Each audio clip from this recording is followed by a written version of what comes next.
Hello, everyone. Welcome back to Awards Buzz. I'm Abe Friedtanzer, I'm Stacey Yvonne. I'm Shadan Larki. I'm Scott Menzel. I'm Sari Cohen. and we are here talking about the Oscars. Hopefully, you've already seen our shorts predictions and our below the line predictions. We're now looking at the top 8 categories, but we should note the SAG Awards happened since we last spoke. That obviously mostly affects the top categories. However, we had a bold semi prediction from Stacey last time for Best Cinematography for Lone Wolf Maria, and Maria won the American Society of Cinematographers Award. Now, it seems that the only instance where this late breaking award happened and led to a win was for Mank, which ended up really not winning a lot of other stuff, but did end up with the cinematography award. I don't think it's enough to catapult it over. I still think The Brutalist is the win there, but it's just worth noting that we didn't see that coming. I don't think we sort of dismissed you, Stacey, and for that we collectively apologize. But we'll see how much that's the case if it wins the Oscar. I'm So we excited. now we're going to start with the screenplay categories, and I just want to make a note because there are some semi-interesting races here going on. The last time a film that was not nominated for Best Picture won Best Original Screenplay was Eternal Sunshine of the Spotless Mind 20 years ago, and that was in the age of only 5 Best Picture nominees. For Best Adapted Screenplay, you have to go back to 1998 for Gods and Monsters. So, as we discussed, just keep in mind that A Real Pain and Sing Sing, despite every one of us predicting them to be nominated for Best Picture, are not nominated for Best Picture. So, voters are not required to observe statistics and honor them, but we always like to consider them just for fun. So, let's start with Adapted Screenplay. Does anybody have strong feelings on this race? I think so. This is one that I really wanted. Again, if it's gonna get anything, this is where Nickel Boys might have a chance for adapted. I think that could be really cool. I think it stands out. Otherwise, I think the easy bet is Conclave, but I also think that they have a lot more going for them now, especially after that SAG win. But yeah, I would love to see my Nickel Boys pull through on this. Stacey, I completely agree. This was like the one that I was really hoping for with Nickel Boys.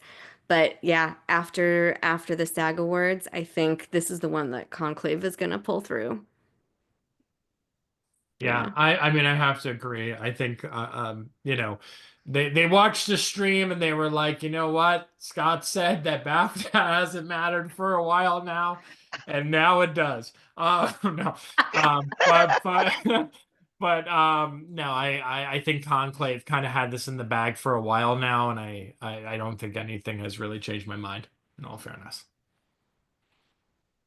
I'll also note that the Writers Guild of America Awards, there were a lot of films that were not eligible. So Nickel Boys beat A Complete Unknown, and there were no other shared nominees. I think A Complete Unknown is still this question mark because we're like, it was supposed to surge. Did it surge? It surged with Timothy, but nowhere else. Like, we don't really know what's happening there. I feel like there's a lot more passion around Nickel Boys, but the fact that it only has 2 nominations still gives me a lot of pause. Mhm. Similarly, I think Sing Sing would be a really amazing winner here, but it's hard to imagine it given that there was obviously more passion for Nickel Boys that got into Best Picture. And there's really not anything against Conclave. Conclave has been a pretty steady, somewhat underperformer in the award season, but this rate, it's hard to say like if you don't like the film, you don't like the screenplay, that's one thing. But it's here, and I think it's gonna go up. I don't really see a reason to bet against Conclave. So, Yeah. Agreed. but original screenplay, on the other hand, is giving us some very interesting things.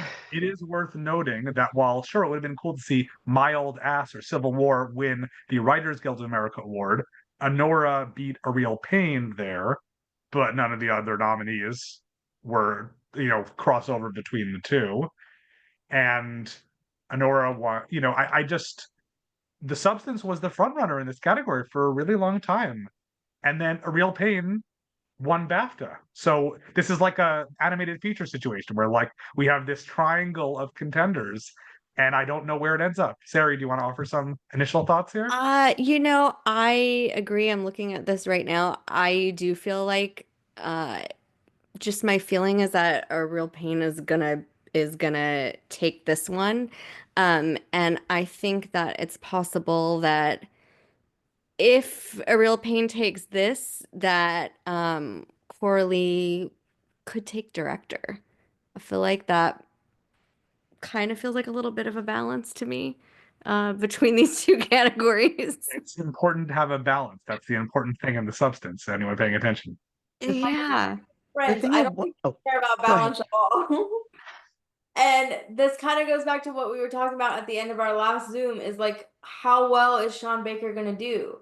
Because I actually had Honora in Screenplay. I've had it all season. I felt like even when it faltered in other places, I felt like it just made sense to give it original screenplay. But now I'm like, are they going to give him both director, editing, and screenplay? I don't, and picture potentially. I don't know. And I think other people have brought up the brilliant point that it was probably A Real Pain and not Sing Sing in 11th place for picture. Like, probably A Real Pain was right there. And I think there's a lot of passion for that film. I think there's a lot of love for Jesse. Obviously, Karen's been everywhere. But I really don't know. This isn't, I'm struggling because I also thought that The Substance, like in the original screenplay category, they like the most original film. And like we've seen that with Get Out, we've seen that with Promising Young Woman. Like this is the category where they do award a lot of sort of out there films. So it makes sense from that perspective that The Substance would be the pick. All of this to say I don't know. I can argue all of them, I guess is what I'm trying to say. Yeah, go Oh, ahead. go ahead, Scott. Mm. No, I was just gonna say to Abe's point is like there really is a triangle here, and I don't know if you guys agree, but I think apart from Zoe, Amelia Perez is out of the running for everything else, and unfortunately, after SAG, Scott, we were talking like I don't think Wicked is a contender Nope. anymore. So I do think it is just The Substance, Honora, and A Real Pain. The I thing mean, in that's these categories, apart from the Brutalist, obviously. the thing that's so interesting about that category is it's the Oscars and the Academy in general have a tendency where even though they kind of they celebrate kind of more original concepts, they're still relatively like conservative when it comes to the type. So like a movie like The Substance, it really is kind of like a gore fest at its heart. And yes, it has, these kind of deeper meanings and that kind of stuff, but on its surface, I can see people kind of being turned off about it. So like from an Academy point of view, I could see it easily going to A Real Pain. However, and this goes back to Demi Gives Good Carpet, that woman has been campaigning and she's been successful doing such a wonderful job. I don't, Corley's gotten a few things and we've gotten a few, wins for substance in other categories, but she has given a lot of grace to that movie. So people are actually starting to see it as more than just kind of like a gore fest, but as, being a comeback vehicle for this beloved kind of actress. So if anything, I could see again Split and then Honora jumping in, and that would be wild because oddly Honora is not an Academy movie. I cannot see them being like, you know what we loved, everyone, Pretty Woman, but HBO style. It's like, what are we doing? It'll be very interesting the way that goes. So I think the safe bet is Jesse with Real Pain. But I do think that there's a lot of distance to go for Coralie. And like Sarah was saying, I feel like she may have a run at director. And then if that happens, then I think maybe it will kind of switch. Yeah. I mean, it's really difficult because I mean, I kind of agree with you, Stacey. I mean, I can't I can't even think. I can't even imagine the world we're talking about in Nora and Screenplay to begin with. But it's just that's kind of wild to me. But I mean, Real Pain seems much more of a traditional kind of pick. Substance seems a little bit more out there, but it kind of like what Abe was saying, kind of ties into like kind of like the Get Out, or Shadan was actually mentioning that. Those kind of picks, like, so I'm really between those two, but I feel again going to the campaigning, going to how many award, like events have been set up. I mean, Jesse Eisenberg has been in every single thing. And, he's really kind of like, he's that awkward guy, but he's kind of sweet and endearing. You kind of really like him. And like everyone, like even at like the Spirit Awards and all the places he showed up at, you kind of get this like sense of like, woohoo, kind of like people really like are warming up to him. So I think that goes a long way. And I mean, I said that on the previous the chat that we've done, and I also think like we talked about that, and Stacey, you already mentioned it, that the Demi Moorville. So I can kind of see him getting this, and I think arguably it is probably one of the best screenplays of the year. So it would be a great win if he did get it. But You know what's fun? Oh, I was sorry. going to say, I love the idea of best supporting being the most stable category. Oh, I know. That's so wild to me. We'll It's just there. everybody kind of agrees. It's like it's non-contentious. We can make our arguments for other nominees, but for the most part, it has been steady. Kieran has not been in this country. I don't even know where he is. He's actually has a play on Broadway. He's actually There we been go. Okay. He's been doing auditions and rehearsals and all that stuff. Mhm. And he also is a family person. I mean, Yeah. like people like they came out, like I saw Hollywood Reporter put on a really shitty article, like basically like, oh, he doesn't come to another award show. Like, it's Yeah. nice to kind of see an actor kind of prioritize like his family and his career other than worrying about going to award shows all the time. Like, it's kind of refreshing to see that every now and again. But the fact he can still win so Yes. much without Let's showing up and knowing like, oh yeah, no, he's got this in the bags. I found that funny. I was like, I love that supporting, which is usually the craziest. This movie, for some reason, feels like the underdog to me. Like it's taking the underdog role, but it really isn't. Where I feel like Honora is kind of the underdog, the substance Yeah. is kind of the underdog, but for some reason, how we look at a Real Pain, it's like, it's got that champion underdog story behind it. It's wild. The thing. Okay, so I guess spoiler alert for the rest of our conversation. I do think Honora is winning Best Picture. So, and Best Picture and the screenplay categories are so intertwined. So I just don't understand how Honora could take picture without a screenplay win. And I feel like we're underestimating the screenplay here. Like I understand both The Substance and The Real Pain have a better narrative behind them, and Because it goes to conclave, Shadan. That's what that's how it maybe, goes. but I just feel like it makes sense for Honora to win screen. Like the screenplay picture package just makes sense. Like it's kind of like the photo thing, the spotlight thing. Like I feel like in memory, those two are so tied. So I just don't. I feel like we're underestimating Honora, guys.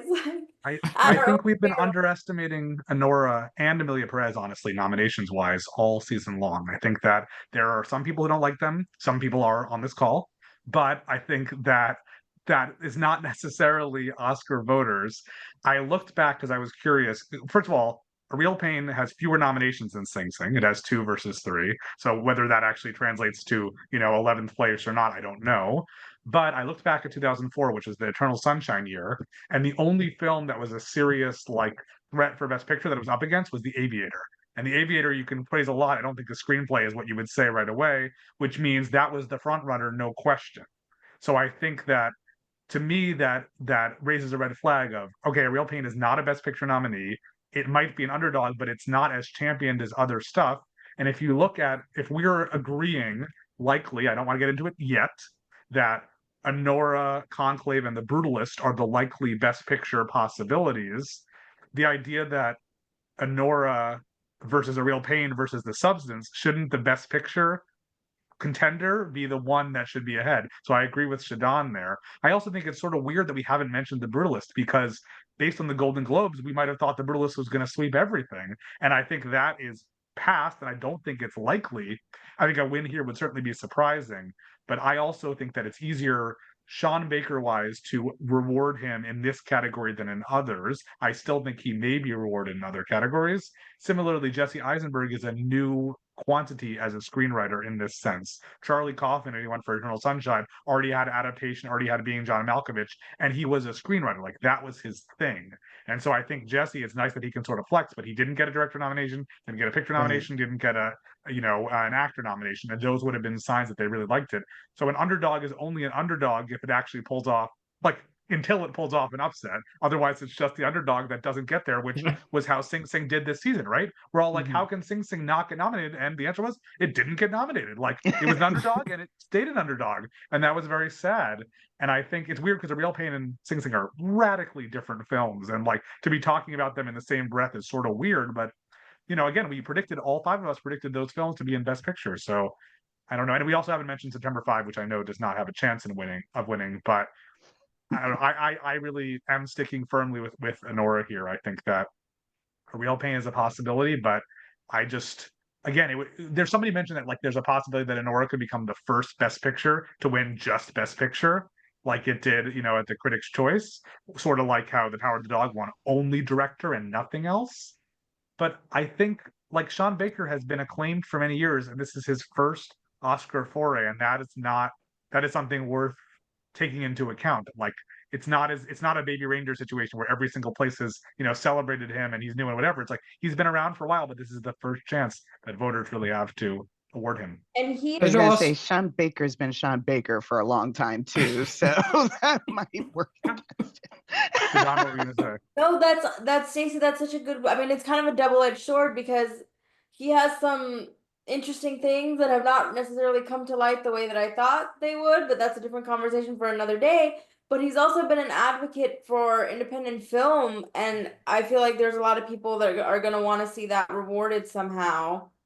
So that again brings me back to my central question of the night, which is how many Oscars is Sean Baker going to win? Right now, I'm predicting 3, with Screenplay being one of them. And Abe, I think I'm just gonna stay on this ship and go down with it, and we can do the other categories, but I'm doing that too. But I just think this makes the most sense. Go ahead, Stacey. What's interesting to me is I think about the way that people have talked about these films, and we know that within our film circles we have people like, oh my god, it was brilliant, and it was such a fun story, and we had the road trip, and they had all these like little nuances and elements, and of course that final scene, etc.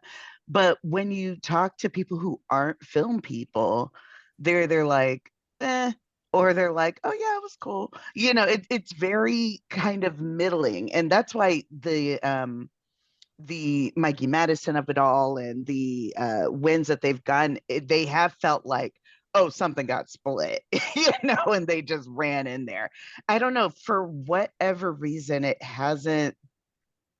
I think because a lot of people do see it kind of as like a, Pretty Woman Redux rather than this kind of original story, which it is an original story. And I mean, I think it is a really great film, but the promotion for it it can't find its demographic.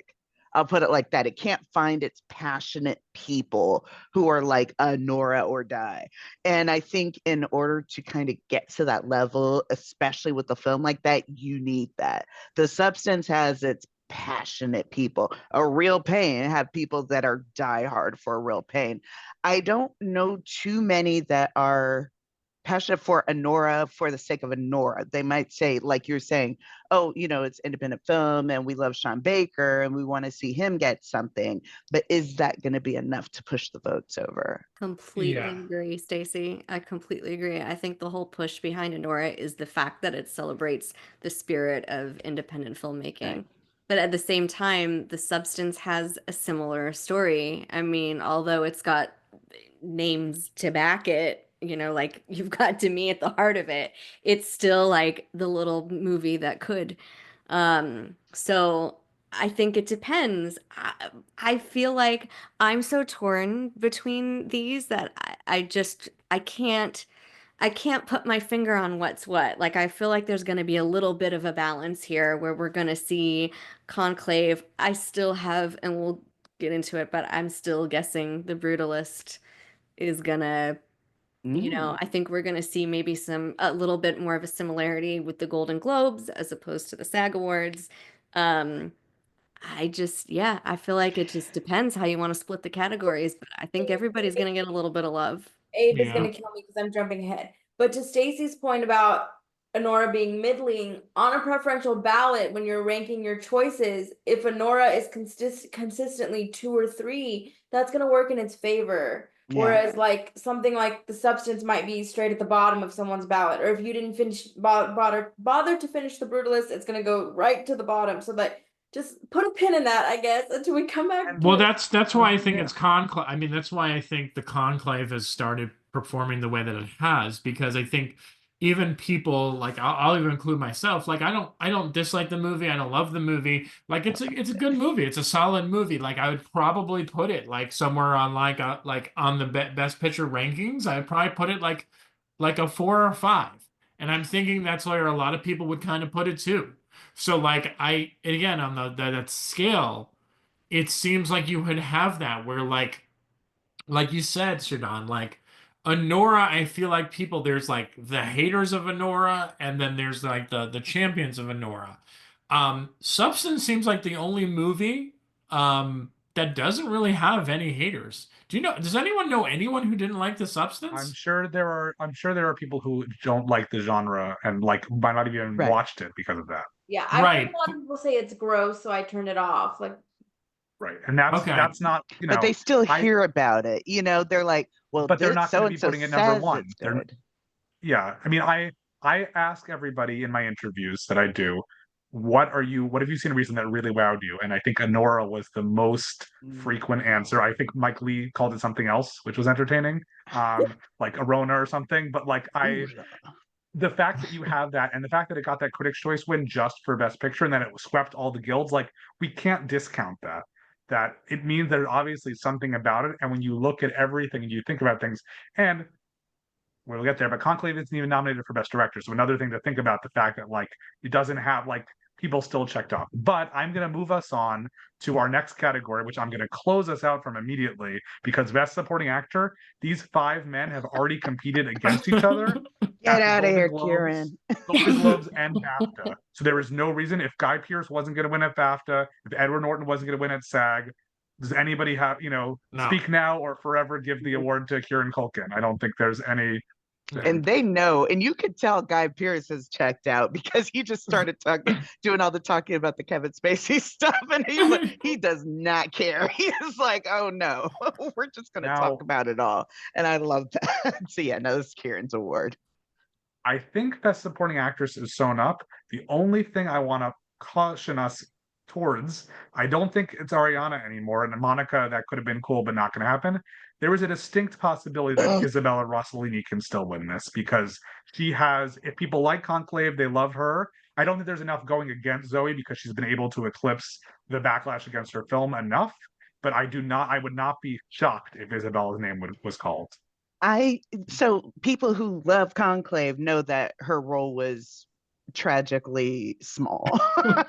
A staple of this category historically. Judi Dench, Beatrice Straight, lots of tiny parts. But it is a quiet role, and I mean, I don't see Conclave not making a splash anywhere else, and then jumping in for Best Supporting for the final show. So I don't know. I'm pretty sure Zoe has a lock on it. Yeah, me too.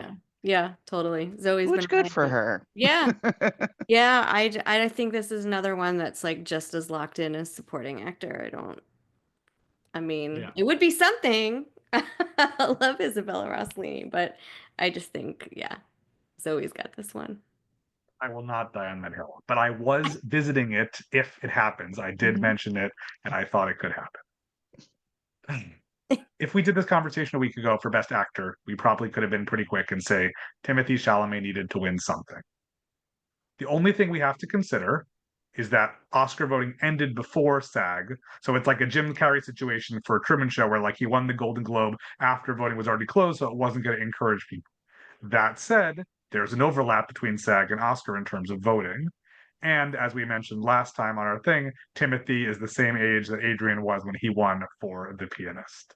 So first of all, I called him winning at SAG because I was like, if he's going to win anywhere, it's going to be there. And that's exactly what happened. He ain't getting this. I'll put it down. I don't see Academy voters doing that.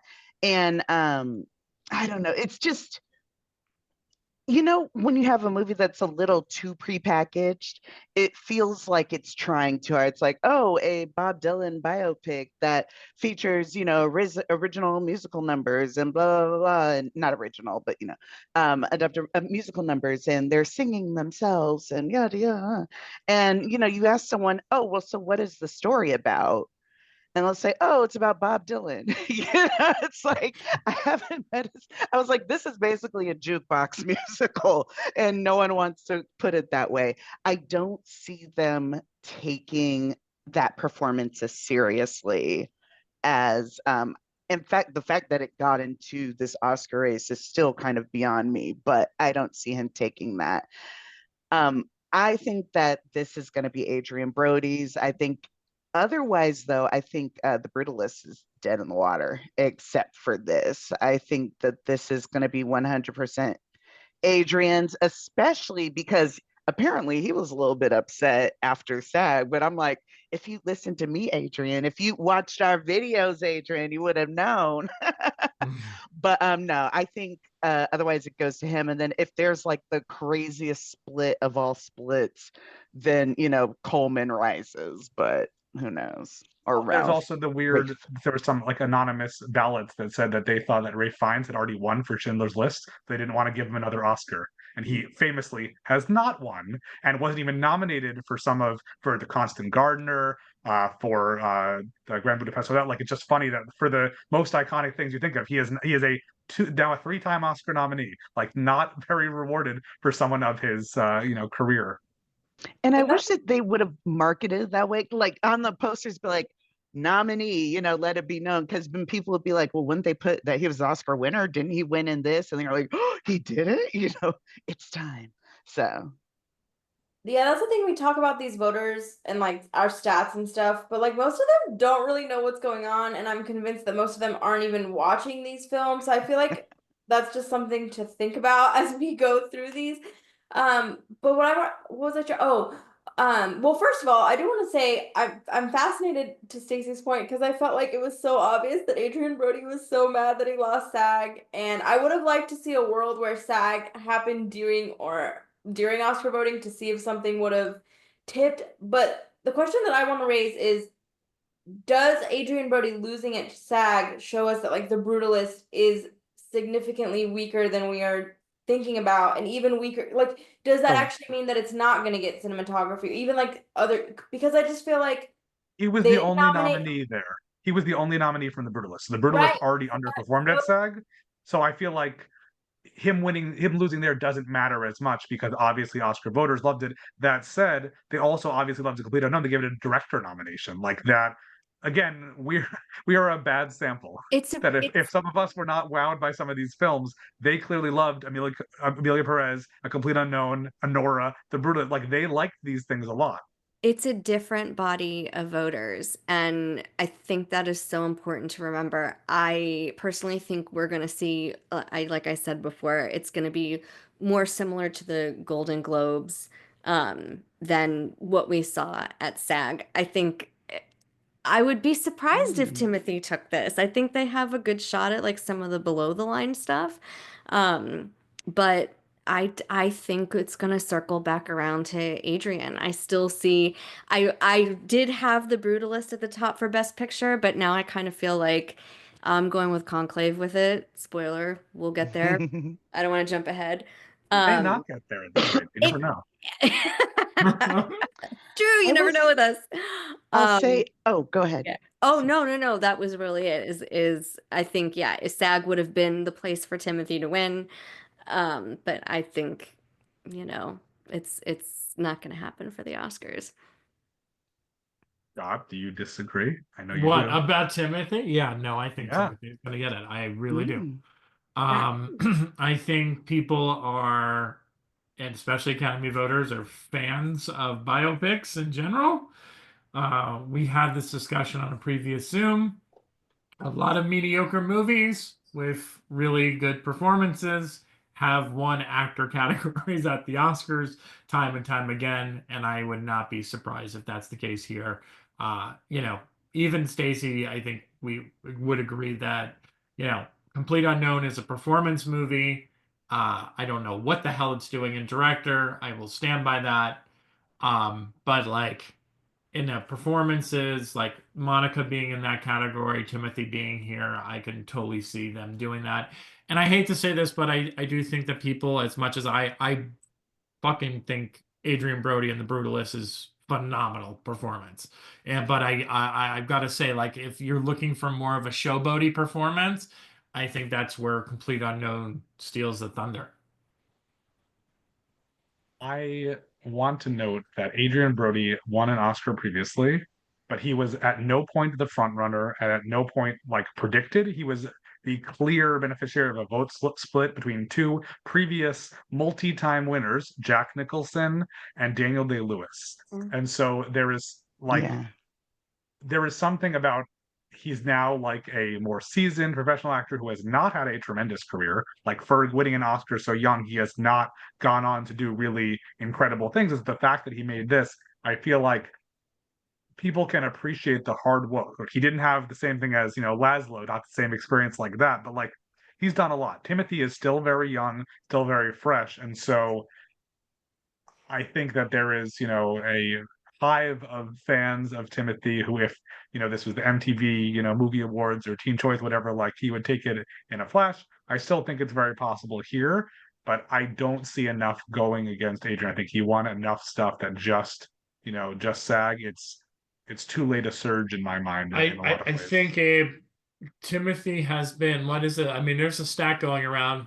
You know a lot of these stats. I mean, how many times has Timothy Chalamet been nominated for something or in a movie that has been nominated? What's the number on So this? he was nominated for Call Me by Your Name, and he was snubbed for Beautiful Boy because at the time people were like, he just doesn't have enough like of a career that he can just get a lone nomination for a movie that doesn't have anything.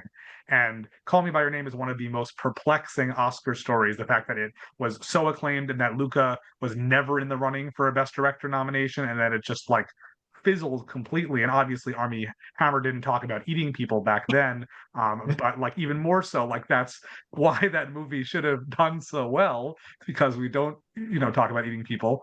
But I don't, he just again, he's still very, very early in his career, even though, as we said before, he's apparently in another Best Picture nominee, Dune Part Two. 7, But right? That's the 7 in his career so mhm, far.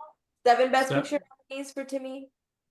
I mean, it's pretty crazy. You But know what's only 2 acting nominations. what's so interesting about that is so Timothy Chalamet already kind of has that sweetheart Hollywood celeb thing kind of working against him. And also, like it's like the Kylie Jenner effect. It's like people kind of look at him and they don't really take him seriously because he was really kind of born into this. And so you can say, oh, he has all these nominations, and you can say that to people and they'll still be like, oh, well, he hasn't done enough. And I know because I was one of those people who was like, I haven't seen him in enough. Like he's a child. What are we talking about? And it's like, oh, well, no, he's a grown man. He's the exact same age. Adrian, you're just like, wait, what? You know, So, oh, go yeah, ahead. I need to cut you off. I was just gonna finish that. I think that he has done a lot of work, but he is going to have to do a lot more to kind of shed that skin. And I think that that's going to come from not playing kind of already established roles, but really taking a role and making it his. I still, I don't know how many people resonated with A Complete Unknown in terms of him being the Bob Dylan of it all.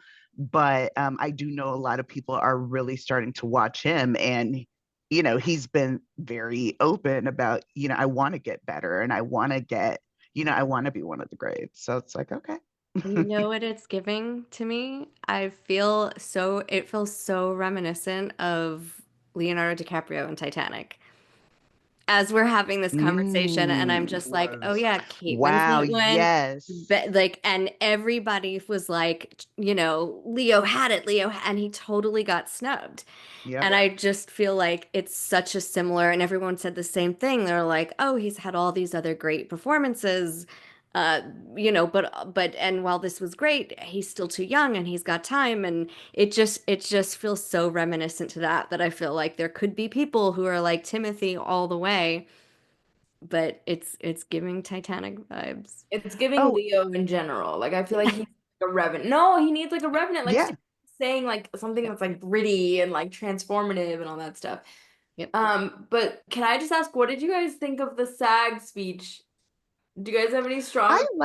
I will say I didn't hear the entire thing, but I liked what I did hear of it. And that's what I was saying. He was just like, I know that it's kind of taboo to like say this out loud or, to other people, but I want to be one of the greats. I want to be better and better, and to be recognized by my fellow actors just helps establish that. And he was like, I know I have a lot more work to do, but this like feels really good.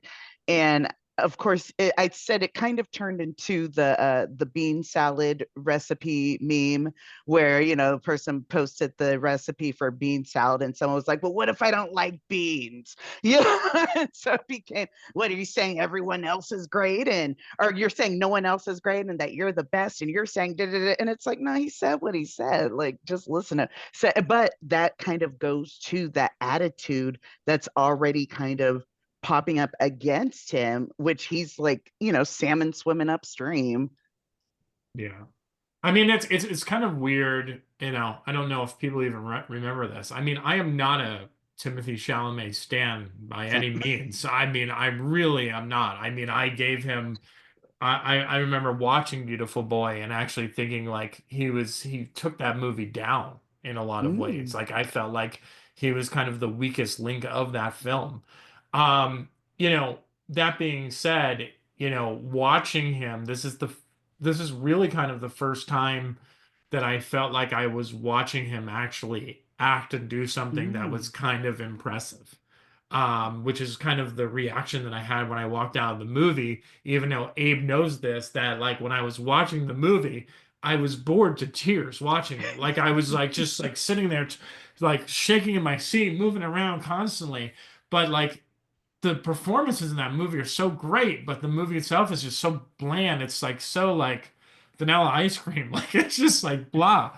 But this is just like the first time that I've seen him, and I agree with you, Stacey. Like it's sort of like because he's a good-looking guy, he kind of has like the model thing going. Like so, I know like why people gravitated to him right away, but I don't know, like, but he has so many fans. So like it's kind of hard, and I know like people do love him.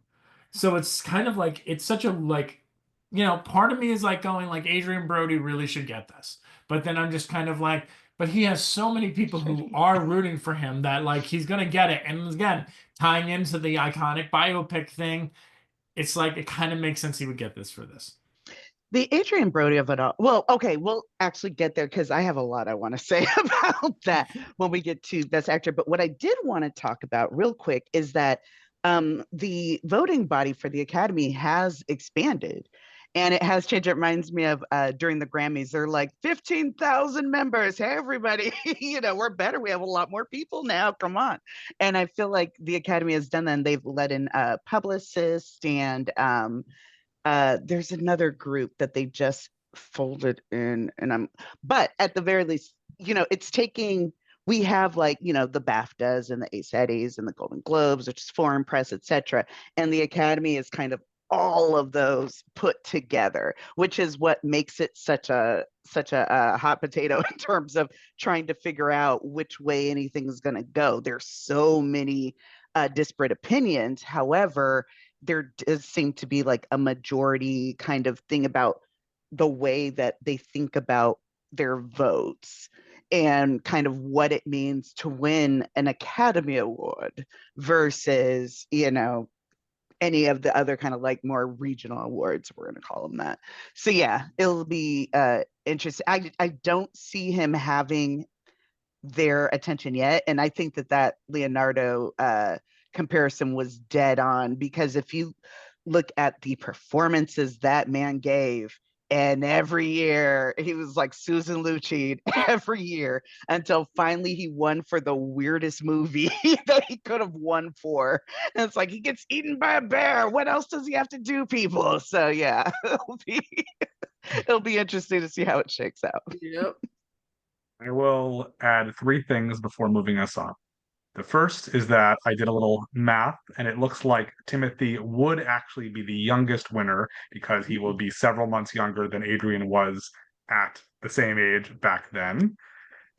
It would be weird for a complete unknown to win nothing after really surging in the nominations with Monica and director and screenplay, everything.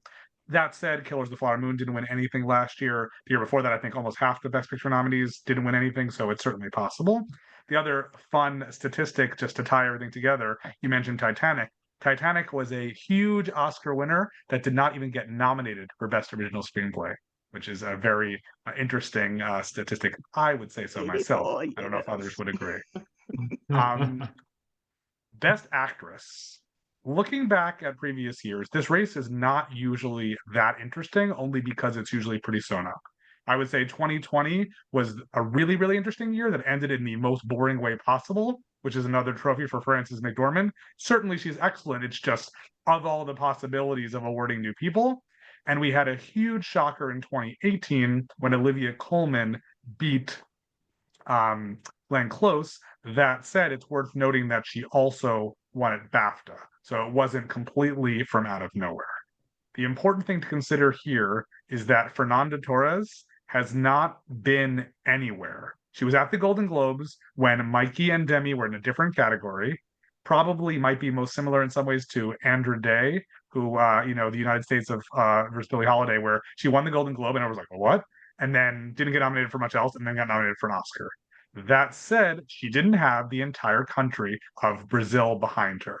And I think that is something we have to consider here. So I'm curious, before we really get into it, who people think is the front runner right now, or the likely winner. I guess front runner is a wrong term. So okay. No, I was gonna say I think Demi Moore has this in the bag, but I do kind of have a little feeling about Mikey in this category. I feel like this is where there could be an upset, where everybody all season long now, I mean, it's Demi. Everybody knows, like, she's just been sweeping. But I don't know. Something tells me, like, if anybody was gonna step in and surprise us, it could be Mikey.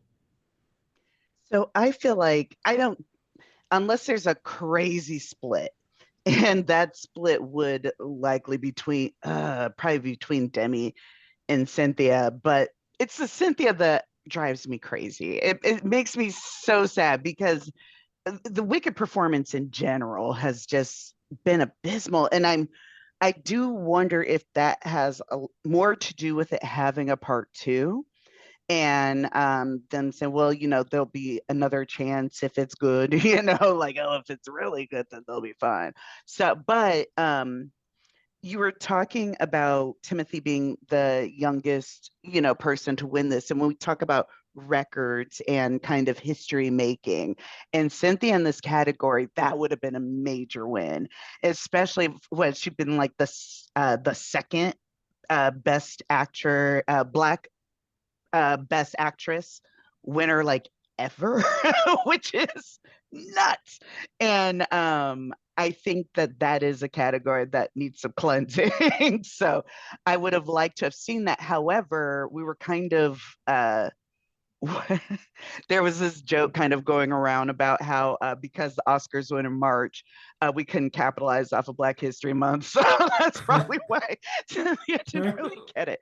But for whatever reason, that has to do with, the Oscars attitudes towards musicals. About, there's just so much stuff with that, because I told everyone, I was like, if that were best supporting, she would have had that in the bag. If she got nominated for best supporting actress, she would have swept. And but for being Best Actress, it's just a different thing. I think Fernanda's done. I think that was a very nice, oh, here you go, Brazil. And Brazil was like, hey, and then, you know, I think they're fine. I don't know that they really expect it to go that far, but we'll see. But and Carla's done. I Mikey winning for me has the same thing as Timmy winning for me, where I'm like, no, you know, there's so many other better things. But Demi's trajectory, and you guys kind of reminded me of it today. It reminds me so much, not saying that he won, but the reputation. When Iron Man, the very first one, came out, it was like a lower level Marvel person. You know, Marvel really wasn't doing great just yet. We didn't, you know, quite know what it was. And then you get this guy who had a really kind of tumultuous career and needed some money. And, you know, he was a good actor and he'd been Oscar nominated. Did he win for Chaplin? No. Okay. He was Only Oscar. Yeah. Okay. He was Oscar nominated and, you know, but he was such a wild card that a lot of people didn't trust him. So that film, Terrence Howard ended up making more money than Robert Downey Jr.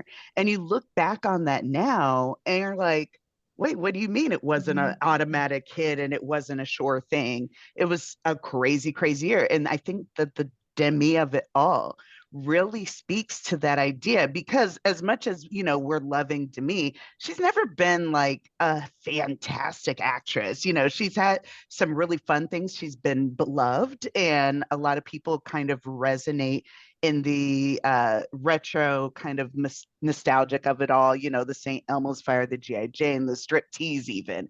But when those things came out, they were like kind of derided. She got made fun of for it. So to have her in the space now where she's winning and she's so gracious about it and it's showing another level to her performance, I think that that is going to speak more to the Academy than any of these other stories. There's not a story behind Mikey. I don't know anything about her outside of this role. And I think that the Academy responds very well to stories. Yeah, I mean, I echo everything. I mean, Robert Downey Jr. is a good example. Brendan Fraser is another good example. Yeah. You know, these are just people who like they seem very genuine in their time. Like, you know, Downey Jr. like when he played Iron Man, like it was like he's just playing himself, right? But like when he was doing the campaigning, like you can actually tell like there was actually like a realness that was coming out where he was like, oh wow, like I really have a chance that I can win this here. Like he was actually, you know, being a person as opposed to just being like the persona that everyone knows him as. And I think same thing for Brendan Fraser or so. And Demi Moore's just been on this real train, right? Like that's like she's been like real every speech that she's given. And I think, I mean, there's no question about it. I mean, Mikey Madison to me, like, if Mikey Madison wins this and Timothy Chalamet loses it, it's like, it's kind of like baffling if you really kind of think about it. Like, it's like, how is this possible? Like, because at least that person has a lot of like notable credits from movies that people talked about. And she's just sort of like, she was a side character in Once Upon a Time in Hollywood or something else. Like, it's like, it just doesn't make sense. That all being said, what's weird about it is that to me she is a Nora, right? So like Mhm. she's the reason the Nora works. Right. So it's a weird thing to kind of honor that for Best Picture and not honor her. So like I don't know, but I just you know I'm also not the biggest Nora fan either. So I have a lot to say, and y'all can shut me up. But this category, I mentioned documentary in our last Zoom. This is actually the category where I think it's like down to a hair. And I think anyone that is confident about this category, you are lying to yourself because there are stats that favor everybody. On the one hand, I think we can all agree that the substance is a lock for makeup, and we've seen in a lot of recent years the makeup and acting pair. The Brendan Fraser in The Whale, Jessica Chastain, The Eyes of Tammy Faye, etc., etc. Demi does have the narrative. I think she gave a great speech at SAG. I would, if SAG happened during Oscar voting, I would say that that speech was enough to lock it down for her. We have to remember that the actors are the largest branch of the Academy, so if they have thrown their support behind Demi, that means something. And people are drawing comparisons between Glenn Close and the Olivia Colman year, as Abe mentioned, but we have to remember that the substance is not the wife, right? Like Glenn Close was her movie, but the substance has a broad base of support, enough to get into picture, screenplay, director. That means something. Like they like the substance, so that matters. But in these contentious years, like it seems like actress always goes with the film that is either like the best picture contender, like a Nomadland, or a Poor Things, or a again with Olivia Colman. Oh my gosh, I can't think of the favorite. Favorite. Favorite. So like it seems like if I'm going by my like statistical mind, then Mikey just makes more sense because her film has more overall momentum. And as much as we talk about narratives, there's been a lot of examples. Hell, I mean Leonardo DiCaprio of like sometimes the narrative doesn't matter. I mean, maybe we're putting too much stock in the narrative. I don't know. And maybe I hate to say this, but like maybe somebody like Demi, as much as she is beloved, perhaps to some, she doesn't have the cachet of an Oscar winner. I'm not saying I feel that way. I'm saying maybe there's other people who feel that way. And like maybe the substance, like I said, maybe some people just haven't seen it because it's too genre. And to like Scott's point of, oh, is Mikey too young? We have to remember that while they do have a bias towards younger actors in the best actor category, we've seen a lot of sort of ingenue actresses that have won pretty young in their career. I mean, Jennifer Lawrence, Emma Stone, like the list goes on and on. So I don't think Mikey being young works against her. And if anything, I think that's like it works in her favor of like this is this young actress that's arrived on the scene. And as you like she's in every single frame of that movie practically. So that again brings me back to my how well is Honora gonna do? Because if we're thinking this is our best picture winner, it just makes sense that you take its star along for the ride. Like how do you I don't know. I don't know. Like I said, I can argue for both, and The I feel like example would be Arrival with no Amy Adams nomination. It's like, how do you have Arrival without that? but that And was probably like everyone just assumed she was getting nominated, so they were like, let's vote for whoever our passion pick is. I Which mean, I does think that people might vote? vote for that. People Yeah, might vote and they say, I assume everyone else is voting for this person. I'm voting for the person I really want. It could happen right. the same. So does that bode well for like a Fernanda Torres, where if everyone's thinking like, okay, they're gonna vote for Demi or they're voting for Mikey, like maybe Fernanda just comes up the middle, because maybe that is the vote split of like the American like ingenue versus like the icon, and then somebody else comes up. So It's yeah, so, go ahead, Stacey. oh no, I was going to say, it's so interesting to me that Wicked just did not catch on. And because so I watch a lot of reactions, like people watching on YouTube and reacting to it. And everybody that has watched Wicked, as much as they love Ariana, it comes down to Cynthia. They're like, this is Elphaba's story. She embodied that role. And for it to not catch on with like voters is so interesting to me, because I know I haven't met a single person again who didn't like it, who thought that she didn't do a great job, but for whatever reason it's like, well, not great enough for me to actually vote. Because if this were a normal year, there's no way Mikey would have been in this conversation. And that's like Tisha, what Shadan was saying was like, her even being in this was wild and really happened because Amelia Perez messed up so badly. So, it's like it's such an interesting, like you were saying, I could see her coming up the middle. Whereas the logical part of me would be like, oh, I could see Cynthia coming up the middle, but that is just dead, and I don't fully get why, but Don't it's either. interesting. She'll be back for number with Denis Villeneuve for Dune Part 3. Yeah, and Dune she's Messiah, never. I mean, whatever. I'm just gonna make a wild bold thing right now. I'm gonna say this a whole year in advance. I think Wicked Part 2 will do Dune and like win like one or two below the line categories, and then it'll be done. Yeah. Yeah. I really I don't see it. I'm literally I'm a theater fan. I've seen this. We actually had a conversation about this the other night. Like unless they're drastically changing the second half of that film, And that's what I was going to say. there Yeah. is nothing really in the play that is that celebratory. And any theater fan you talk to will tell you the first half of Wicked is better than the second half of Wicked. So unless they're doing something drastically different that I don't know of, that is going to be a real bold swing that might pick off the people who are piss off hardcore fans. I just don't know. And I also can't see this movie being 2 hours and 20 minutes. So I hope, John, as much as I love you, I hope you're not making that movie 2 hours and 25 minutes or 2 hours and 30 minutes, and that it's closer to 2 hours 200. and Scott requests 200 minutes. That's what we 200 all. minutes. Please, oh my God. Please, remove that He's from like, that. 90, I want 90 more. minutes. 90 minutes. I want 90 minutes. But if you have to, do 2 hours, but no more than 2 hours.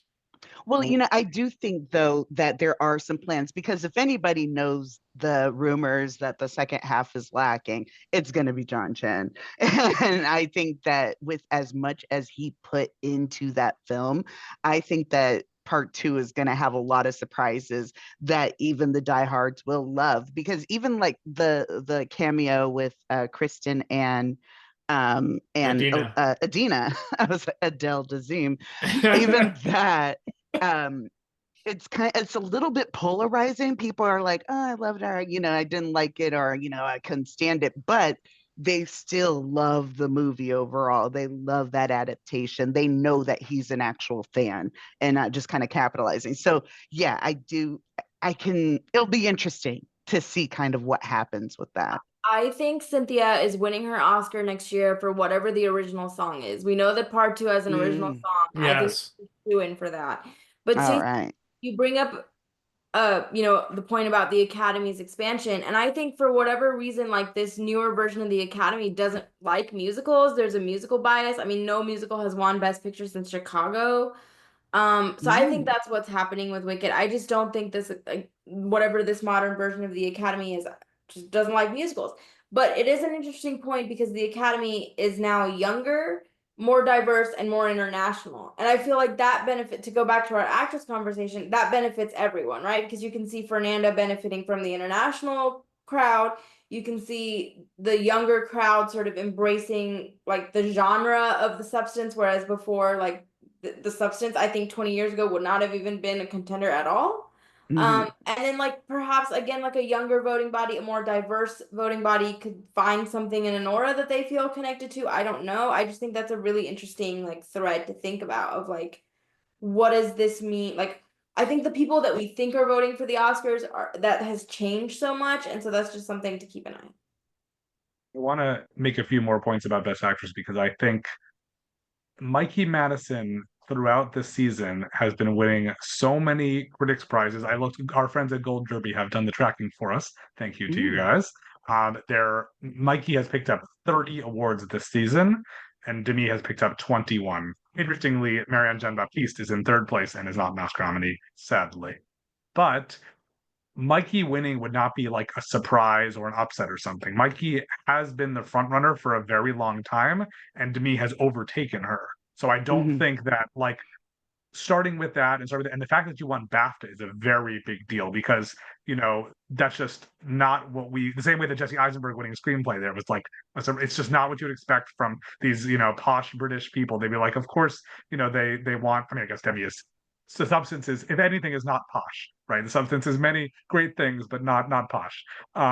So I do think there is a very strong case to be made for Mikey. I also like she did the I'm an actor bit at the SAG Awards. I couldn't even hear her. The fact that she is so like quiet as a mouse as a real person, and then like the loudest person you've ever met in the movie shows me that this really is a performance and it's not just like her being her and putting on an accent. It's her like putting every piece of energy she has into this performance. And I think people see that. And I might be surprised when they see interviews with her just how quiet she is. And so I think that's definitely worth considering. The bigger thing to me that I keep coming back, and by the way, I am betting on Demi, but Fernanda Torres has not been in this race enough times for us to know what she's going to do. I think she also, even though we may not know her as much here in the US, she is a very popular Brazilian actress. Her mother was nominated in this category in 1998 for a film by the same director. I'm Still Here made it into Best Picture, which was quite a feat. If it was in director and adapted screenplay, we'd obviously be talking more about this. But she just hasn't been in this conversation enough. And so I think when you look at this list, she definitely is going to get a lot of votes. And so I don't know that because Demi won the Golden Globe and beat Mikey and won the SAG, I'm tempted to think she's far enough ahead. But I think all three of these people are very, very distinctly possible. And I would love to predict Fernanda to win here. I'm not confident enough to do that. But I do think this is a cool race. I will say I had an interview with Mikey and forgot that she was in Scream and didn't forgot, of course, about Once Upon a Time in Hollywood. So I'm thinking, oh, she's this new actress, fresh on the scene, out of nowhere. Like, Sean pulled her off the street, whatever. And I just had no expectations. And then when I was talking to her and then she started answering and she's just, oh, I just don't know. I think about it. And I was like, what? Like, who are you? I was like, oh, you're an actor. Okay, I see it. So yeah, I can see that. Well, it's funny you say that because in Red Rocket, his previous movie, he did do that. What you just said, pulled someone off the Right. street. That Yeah. was Susanna Sun. I remember that was like kind of the selling point when they were trying to, push that out for award season. It's like, look at her, isn't she great? Like I just found her on the street one day, and now she's a star. But yeah, Mikey Madison like has been like in a lot of like small roles, like right, like that whole thing that they do on IMDb about like there's no small roles. Like she's kind of the perfect example of that. She's been in a lot of things. She's just never been the kind of standout person. But yeah, I don't know. This is like I will just say like I guess to close this category out that like this probably is one of the more exciting of the categories because I think it really there could be a three-way kind of like what could happen here. And I don't think anyone really knows, but I think, we all kind of think that's going to be Demi Moore, but like there is a possibility it might not be. We know we've been talking for a while if Scott is closing us off from one of the categories. So that's a good thing. Best director is more interesting than I think we expected it to be at this point. I'm looking back at some statistics of the years because it actually does match Best Picture more than we might think, even though there's been some times in recent years. We've just had some strange things with Green Book and Coda as Best Picture winners that didn't have Best Director nominations. That's very rare.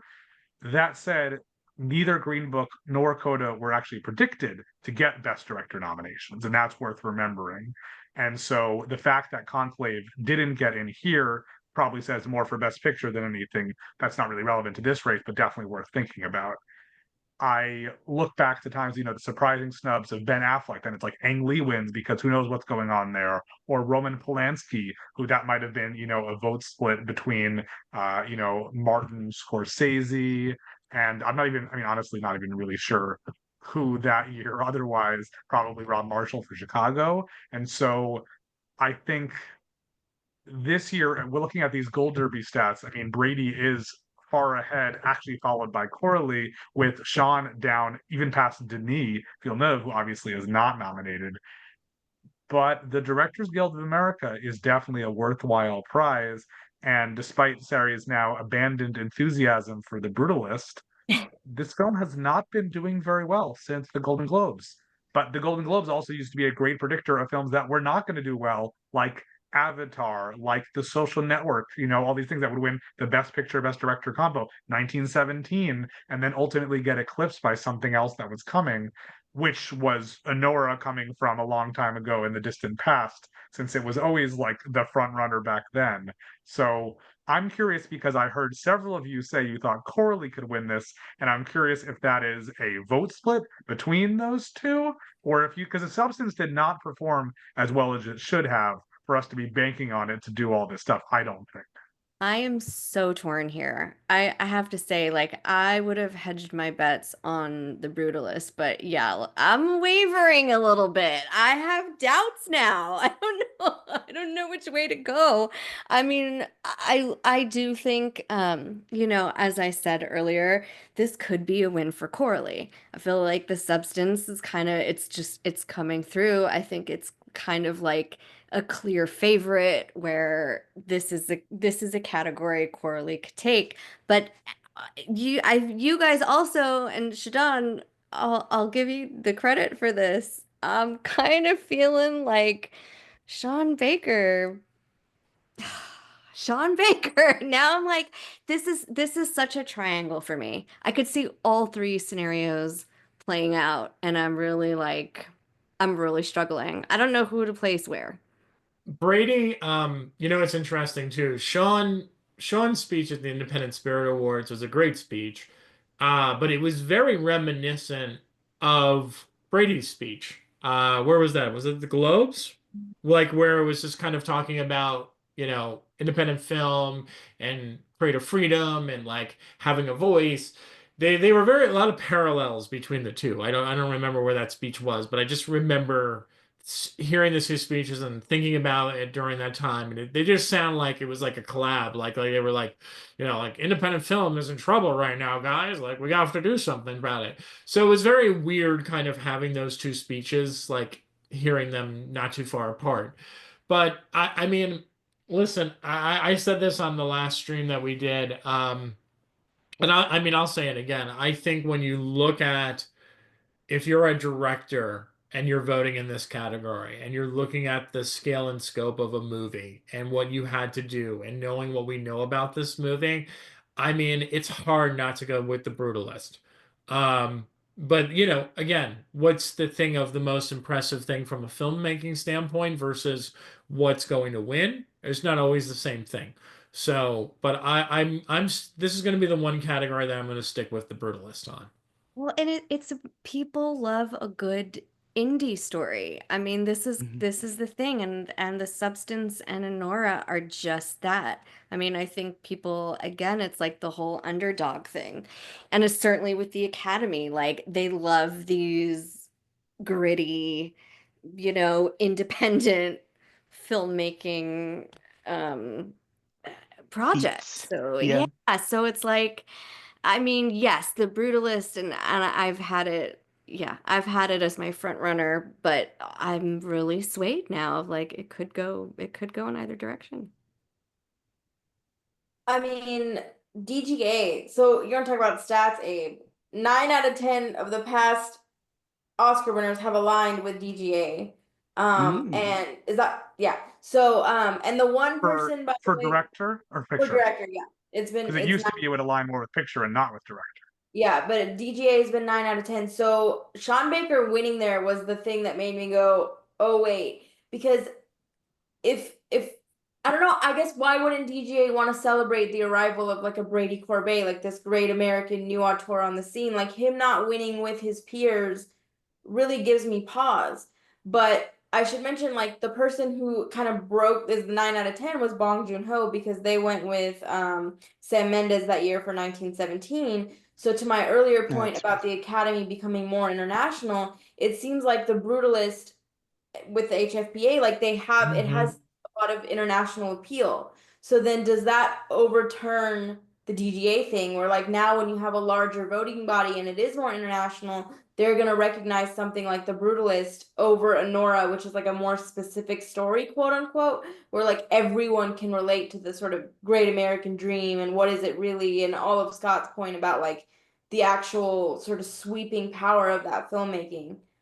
I don't know. But then I get back to like how many Oscars does Sean Baker win? Like there's a world where he literally wins nothing, because if Conclave wins editing, if Honora isn't going to win picture, and if Brady Corbet does win director, I don't know. But I mean, again, we've seen a lot of like these auteur, visions being sort of honored even when the film doesn't win picture. So that bodes well for Baker and Corbet, because they both sort of have this auteur, and Coralie, right? It's like this auteur that's seen their vision come to life. I don't know. I think this is again kind of the Demi versus Mikey thing, because it's like if you're going just based on stats and this idea of like picture momentum, then that benefits Anora. But if you're sort of going based on like feeling, then that might be different. Well, so this is why the substance kind of throws a wrench. And unfortunately, I wish I had these stats, but you can help Abe and Shadan. How many women have been nominated for Best Direct? I know it's like 9 or something like that in general, but how many of them won? It's like 2. 3, right? Catherine We have and James and Catherine 3. Bigelow and Chloe Zhao Okay. So Yeah. what I did Jane Campion win for The Power of the for Dog. Power of the Dog? Yeah. Yeah, Okay. that's 3. Yeah.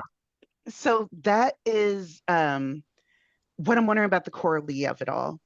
Because right now we're talking about a race with a lot of white dudes.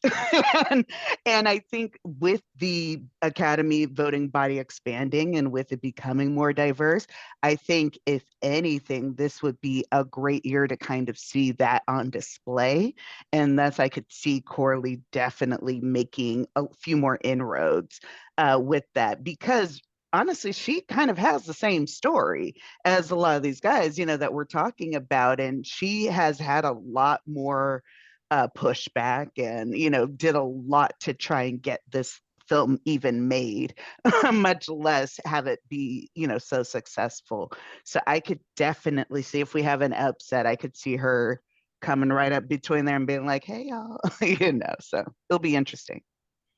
I just don't see Coralie factoring in at all. I think the substance needed to do so much better in this, awards season because it started off really strong. The fact that it wasn't an underdog anymore still should have gotten more. Margot Qualley should have gotten in. It should have gotten, visual effects, I think a lot of other stuff. And to me, that's just, I think, I don't know. It would be strange for the Brutalist not to win here in a lot of ways because it is such an effort of the director that you could say, like, even if it wins nothing else, which I think we said it's going to win cinematography, it's probably going to score, maybe probably actor, which is a sort of strange quartet of wins actually in a lot of ways. But I think I don't know. It feels like Alejandro for The Revenant, something of just like a director throwing themselves into this kind of thing, even if, the film isn't really competing for Best Picture, though I think it still could win there. It's very unlikely.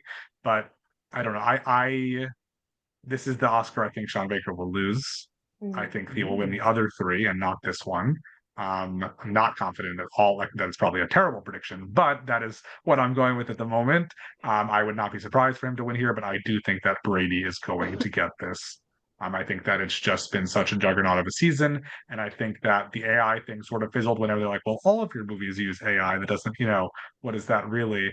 And talking about how we can't afford, didn't make any money from the movie. I think there's a lot of not to say sympathy, but like respect for this guy who did so much with so little and got so little in return. Like the least we can do is give him an Oscar for his hard work and see if he can make a longer movie next time.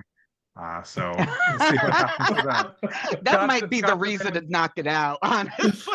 Scott demands more than 200 minutes for all Oh, films. please, no. Every movie should be like under 2 hours. Oh my God, no. Well, Sorry. let's move on to Best Picture, and I want to note a few. I Oh, cannot turn off the stats; they just wait, live in my brain. And they're sorry. did we do actor? Are we doing that? Did we talk Wait, about yeah, actor? yeah. Timothy, your favorite? Timothy. Well, we've been talking about it just in other things, but I don't know that I didn't remember if we talked about You it. Oh, said yes, we Adrian did. Brody. Yes, yes. Yeah. Okay. Never mind. So there are a few things to keep in mind for Best Picture. Anora won the Producers Guild, the Directors Guild, the Writers Guild. Only Best Picture and nothing else at Critics' Choice. Only Best Actress and nothing else at BAFTA. Nothing at the Golden Globes and nothing at SAG. I don't know what we do with that. That said, her Gold Derby's tracker, Nora has won 23 Best Picture prizes. The Brutalist has won 13, and Conclave has won 4. They don't count SAG here, so we'll bump it up to 5, but that is quite a distance between these things. It is, but Conclave is such a Academy film. And I know that like if it were, it would definitely show up in, more in all these other categories. But when you're talking about like a best complete picture, even if it didn't kind of win, the fact that it was nominated and everything. And I don't know, that feels like it. However, this also feels like a category that is going to be split all over the place. I could see just about any of these popping up, rising to the top because there's a fight over the rest of them. It is a wild category, just generally speaking. But yeah, I think it's going to be between actually like Anora and Conclave, and Did then the rest duking it out. did you all take Brutalist off of your chances for winning Best Picture here? I really don't want. Solid. It's a solid number 3. I really don't want to, but I did. I really Just did. hasn't done enough since unless you are putting a lot of stock in the Golden Globes. But as far as I understand, the Golden Globes and the Academy, not a lot of overlap. It's not this it is not the right body to predict that. And while The Brutalist was certainly the one to beat for a while, it lost a lot to other films, namely Anora. Well, I actually think Conclave has been the big surprise for me. I think The Brutalist traditionally just feels like a celebrated film with the Academy, or it would have been in past years. Um, It's kind of I epic. yeah, it just has that, it's got the Academy stamp on it. But I think like with things expanding, it is so unpredictable now. Um, yeah, could Honora take it? Yeah, I think it's gonna be Conclave. I That would think be Yeah. wild. I know, I I don't know, know. but That would be What's wild. that's been like the it's ebb and flow of this season has Yeah. been like we all thought Wicked had it. Wicked totally underperformed. Wicked Yeah. like, and then there was a while we all thought it was gonna be a complete unknown, and while Timothy just had his big win, can it really sustain? And then The Substance came up and it was like, and then Honora, which is the beginning of award season, everyone was like, oh, this is the shoe-in. And then it kind of, every movie has been on a ride, and it's like watching a horse race at You this know what point. movie was not on a ride? Dune Part 2. Always dead in the water. Poor Always But dead in Danny. the Scott, water. an This, interesting thing, this is going to be a pretty big spread this year because if we're talking about Anora or Conclave, none of us are predicting either of those films to win a lot of awards, right? Anora at most, very, very most, picture, director, screenplay, actress, editing. And it's 5. probably not going to win all 5, right? no. And that's the one that could do the best. The Brutalist, probably 3 or 4. Dune, we said, is probably going to win 2 prizes. So Dune already is like doing pretty well compared to other stuff. And Conclave, we said maybe Screenplay. editing, maybe screenplay. Like this is like Coda and other things that have not won a lot of prizes. It's interesting because at this point, even Wicked we're predicting to win maybe 2, 3 awards. Like this Yep. is not going to be a big year for any film, which I think hurts all Best Picture contenders because no one has that whole thing. I think The Brutalist, my honest take on The Brutalist with this is that I think political climate right now is just it's tough right now. And I think the movie is very much a movie that is about the Jewish Dark. culture. And I think that is very much a taboo Mm. subject right now. And I said that after I saw the movie, and this was a conversation, and you also already have Real Pain, which is also talking about the Jewish culture, and that's already a lot to win something. Um, it's just, but Real Pain goes down easy, right? Like Yeah. it's a movie that like it's digestible. Um, Brutalist is for the the runtime on that is brutal for certain people, and honestly the movie's a lot. It's a lot to sit through. It's a full meal, and not everyone likes the full meal. Some people just want the salad and the breadsticks. They don't want the full meal. Unlimited soup and salad, baby.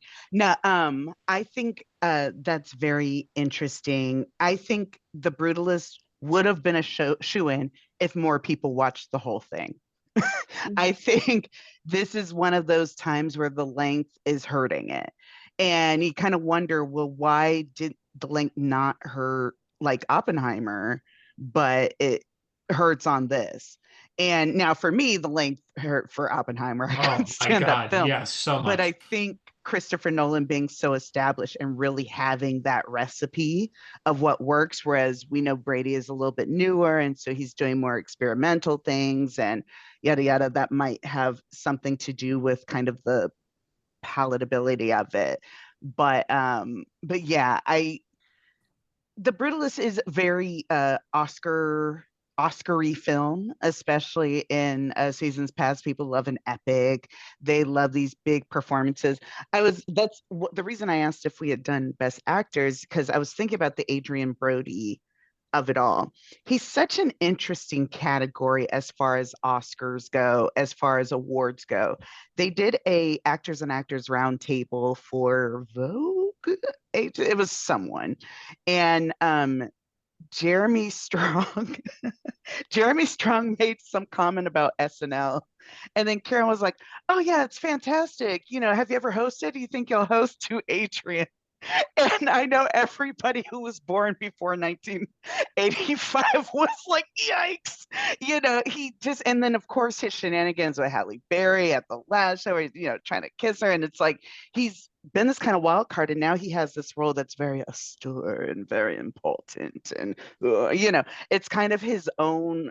Again, we talk about stories and if they're going to matter, this will kind of be the thing that tells us, do these stories matter? Like the narratives are there, the filmmaking and everything is there, but does the kind of cachet of an actor matter as we go into these races? And I think that this is going to be the one that says yay or nay. Y'all bear with me here, but this Best Picture race has reminded me a lot of 2012 with the Republican nomination, where at first we were like, it's going to be Mitt Romney. And then we went around to everybody else and we circled back to like middle of the road white man and picked Mitt Romney. And I think that's what Honora is doing here. Yeah. But, by the way, I think the lack of a Best Picture frontrunner is what is making a lot of these categories hard to predict. Because if we knew it was going to be Honora, we could be like, okay, actress lock, director lock, picture lock. But to Abe's point, we're not really going to have a sweeper this year, which is why we're struggling in so many categories. The reason why I'm cautiously optimistic about picking Honora is because of PGA. Because PGA is the only other place where we see a preferential ballot where people rank them. And Honora being able to pull through there says a lot. Because if it was going to be Conclave at the Oscars, why didn't Conclave perform well at the PGA when people rank their choices?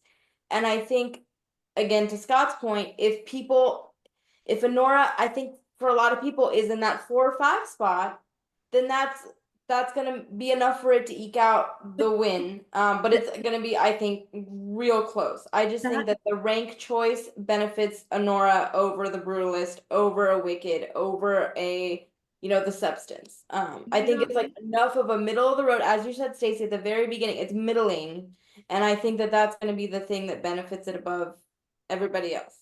You don't think that could work against it though? I feel like the fact that it's been so consistent in it and where everything else has gone on a ride, like everything just feels so unpredictable. Each award show has kind of had their own like, oh my God moment. Like I feel like the fact that Nora has been in the race the whole time, that it's like, is it a slow and steady wins the race, or are we gonna see just these, newer favorites pull through? I really can't tell what kind of year it's going to be. Have we had an instance of maybe a movie that was performing really, really well and then it got to the Oscars and it was just a bust? There is one film which won most of the prizes leading up to it and then did not win Best Picture. That film was Brokeback Mountain. I think there are different reasons to assume that film lost. That don't really play into, into the way things are here. I think a lot of this is unprecedented in some way. I think the Golden Globe and SAG lost like shutouts for Nora really speak to me in some way, because it's just like the film just wasn't there at all.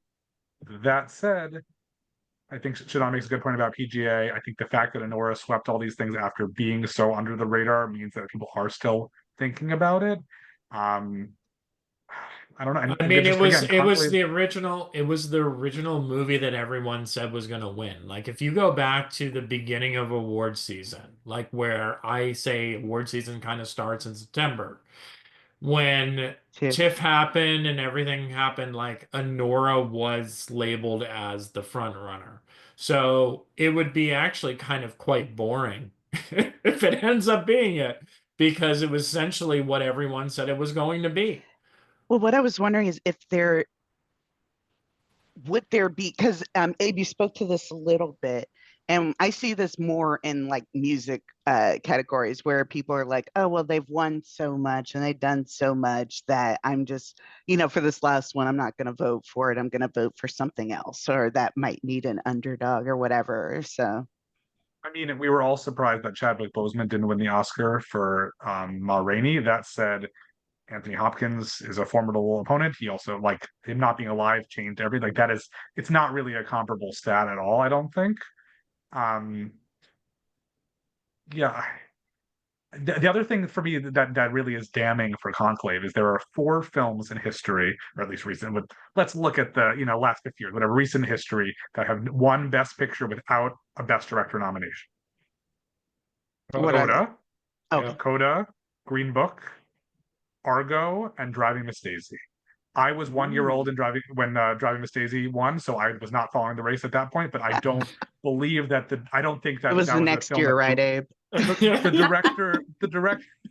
director wasn't actually part of the Oscar run. Similarly, Green Book, people weren't surprised it wasn't nominated for Best Director. Coda, Sean Hayter, for whatever reason, was never part of anything. And Ben Affleck was the most shocking snub we've ever seen, whatever. So the fact that Edward Berger, I could compare it, I think, Conclave very much to Captain Phillips this way. That was the year that Tom Hanks and Paul Greengrass both weren't nominated. It wasn't because people didn't like the film. It's just because other stuff got in ahead of them. And so I think the fact that it doesn't have a director nomination is really a troubling sign. In a logical world, The Brutalist should be winning almost all of its prizes. Like, it's the film, it's the epic, it's the one people get behind. It's not a musical, so it's not like that would make more sense. I went through and just looked at based on what we had talked about, and I have, out of the 10 Best Picture nominees, assuming that Timothy doesn't win, and then I'm Still Here wins Best International Film, we have exactly 2 Best Picture nominees going home empty-handed: Nickel Boys, which only has 2 shots, and A Complete Unknown, which is sort of strange, with Conclave possibly winning only screenplay. And The Brutalist has 4 wins, Honora has maybe 3, and everything else 2 or 1. And so it really is sort of weird, and that speaks to the fact that, like, how could we possibly know what to choose here unless Honora wins? Yura's not going to win, right? Yura Borsov is not going to win. Oh. So unless Honora wins 5 of its prizes, or The Brutalist, Guy, whatever, it's just not going to happen. And so therefore, I think I see Honora and Conclave both doing very well on a preferential ballot. But again, Honora has been doing very well recently, and we all, like, I made the argument for Conclave to win at, SAG, but you guys were mostly on the Wicked bandwagon, not on the Honora band. Like, I wasn't talking you out of Honora. So, but that's still cast as opposed to, like, the film itself. And so I still remain, as ever, convinced that Honora is number 1 here, Conclave is number 2, and everything else is number 9 and 10. Well, The Brutalist is number 3, but I don't think we're gonna have a split. I would be very surprised to see anything but that. The Substance would be a fun shocker, but that's not gonna happen. Yeah, it would be great if The Substance won, like, actress, director, and picture. That would be amazing. The But Academy it would never would happen. But It's gonna happen now. What a Now that great, you said it, Scott. what a great year that would be. I mean, it would be so amazing for them to really just mix the shit up and just do that like that. It would be so great, but it's never gonna What if I'm Still Here won Best Picture? That would be pretty less exciting. I don't think it's exciting, getting less national. exciting, but Yeah. I can We're see not it Brazilian, happening. But Scott. like, no, I mean, I just don't think it's as exciting of a win. Like, I mean, I think, like, if Substance came from behind and actually did that, it would be exciting. I don't know. I'm still just kind of would be If like another anything, movie where, like, 5 years from now, everybody would be like, "Oh yeah, what was the movie that won that year? Oh, I'm Still Here." Okay. Right. if it was a vote, if it was Is that still here? vote split, it would be The Brutalist. But I don't know. I know I'm on Honora. Shadan, I know you're with me. What is everyone else? Are we all Conclave. betting on Conclave? Conclave. Yeah, between Concave and The Brutalist, but Yeah. probably Conclave. Totally. Well, that's a 3-2 right here. So if you're watching the Oscars, we've decided it's going to be Conclave, but we're not so sure about that. So we'll see. But do we have any other thoughts to offer? Anything else we're thinking about as we anticipate with bated breath all of these winners being announced?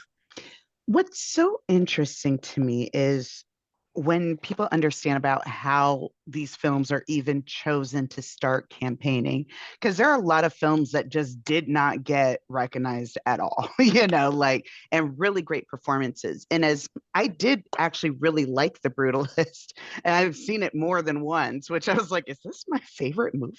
Like, what happened? But I was like, as much as I love Adrian Brody, his was not the best performance in that film. And I think that part of that was by design because, that's kind of the character's arc through it is that he's kind of the unknown. But I don't know. It's just this season started out so randomly kind of boring because we had so many things that we thought were locks. And then they were like, and it just got shaken up. So it's going to be Sunday is going to be wild. We went to a press preview Oscar tasting thing today, and we're like, everyone, as soon as their category is called, they're going to be up here stress eating, just caviar and salmon, and anything that they can get their hands on, because it's wild. Do we have any? Sorry, go ahead, Shadan, please. I was just gonna say real quick, I would look out for a complete unknown in sound. I think that that's like a distinct possibility. I would, maybe song is I'm like questioning if Amelia Perez is gonna pull through.